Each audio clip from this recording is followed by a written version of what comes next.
जय Jagannath good evening मु प्रति मोर इंपोर्टाट ओडिशा चैनल में आपण मानक बहुत बहुत स्वागत करुच्ची। आज राति 10टार कौन टॉप न्यूज अच्छी मुझे बताइबी वीडियो माध्यम वीडियो शेष पर्यटन देखा सहित वीडियो समस्त लाइक करूँ।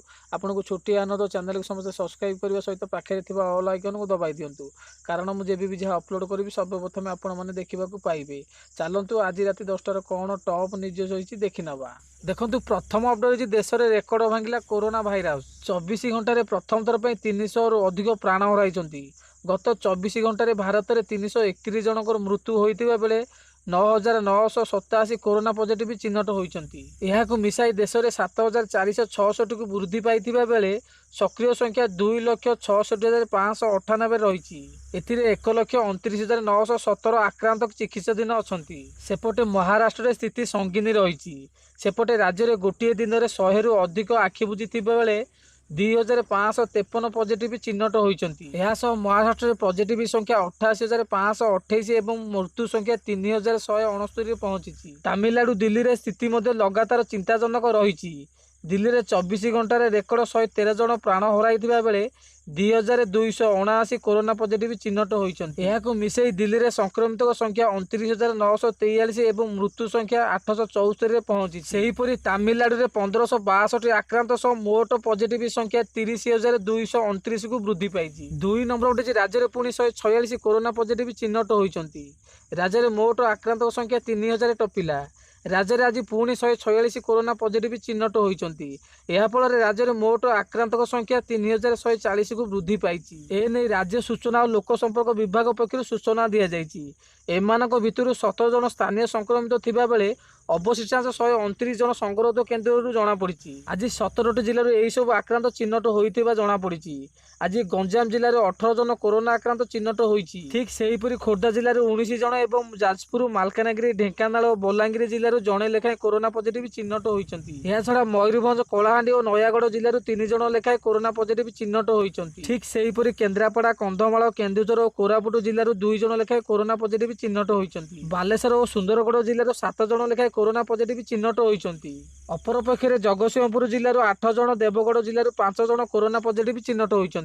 3 नंबर उठे 10 रु आरंभ होब सुटिंग फिल्म रु बाद पड़ो अंतरंग दृश्य। 3 मास है बंद पड़ी डालीपड़ा पुणी शुभ लाइट कैमेरा एक्शन धारावाहिक पर एवं कड़ाकड़ी नियम सह फिल्म सुटिंग आरंभ होब। अरु विश्वास अध्यक्षतार प्रोडक्शन एक्टर्स टेक्नीशियन एसोसिएशन बैठक पर यह निष्पत्ति नि आसंता 10 तारिख में फिल्म सुटिंग आरंभ होब।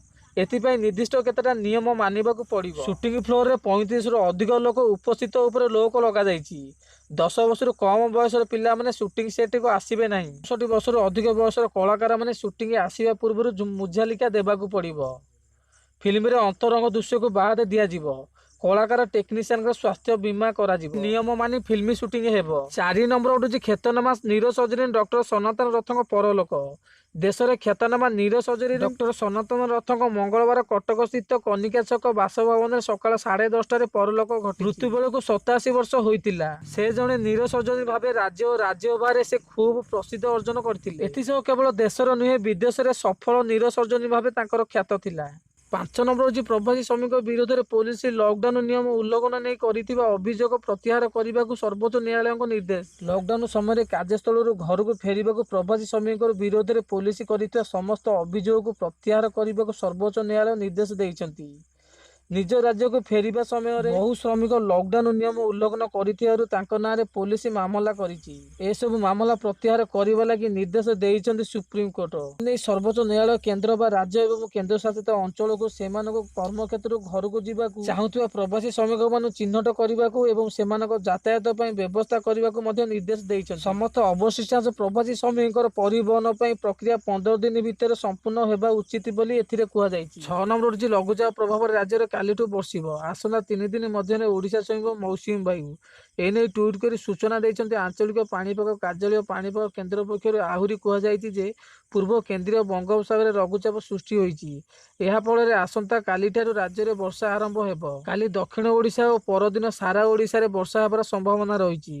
ଏହା ସହ କୋରାପୁଟ, ମାଲକାନଗିରି, ରାୟଗଡ଼ା, ଗଜପତି, ଗଞ୍ଜାମ ଓ ପୁରୀ ଜିଲ୍ଲାରେ ୟେଲୋ ୱାର୍ଣ୍ଣିଂ ଜାରି କରାଯାଇଛି। 11 ତାରିଖ ଠାରୁ କୋରାପୁଟ, ମାଲକାନଗିରି, ରାୟଗଡ଼ା, ଗଜପତି, ଗଞ୍ଜାମ, ନବରଙ୍ଗପୁର, କଳାହାଣ୍ଡି, କନ୍ଧମାଳ ଜିଲ୍ଲାରେ ପ୍ରବଳରୁ ଅତି ପ୍ରବଳ ବର୍ଷା ହେବ ବୋଲି ପୂର୍ବାନୁମାନ କରାଯାଇଛି। ଏହି ସବୁ ଆଜି ରାତି 10ଟାର ଟପ୍ ନ୍ୟୁଜ୍ ଥିଲା। ଭିଡ଼ିଓଟି ଭଲ ଲାଗିଥିଲେ ଭିଡ଼ିଓକୁ ସମସ୍ତେ ଲାଇକ୍ କରିବେ। ଏହିଭଳି ସବୁଦିନ ଇମ୍ପୋର୍ଟାଣ୍ଟ ଅପଡେଟ୍ ଦେଖିବା ପାଇଁ ମୋର ଇମ୍ପୋର୍ଟାଣ୍ଟ ଓଡ଼ିଶା ଚ୍ୟାନେଲକୁ ସମସ୍ତେ ସବସ୍କ୍ରାଇବ୍ କରିବା ସହିତ ପାଖରେ ଥିବା ଅଲ୍ ଆଇକନ୍କୁ ଦବାଇ ଦେବେ। ରହିଲି, ନମସ୍କାର, ଜୟ ଜଗନ୍ନାଥ, ଜୟ ହିନ୍ଦ।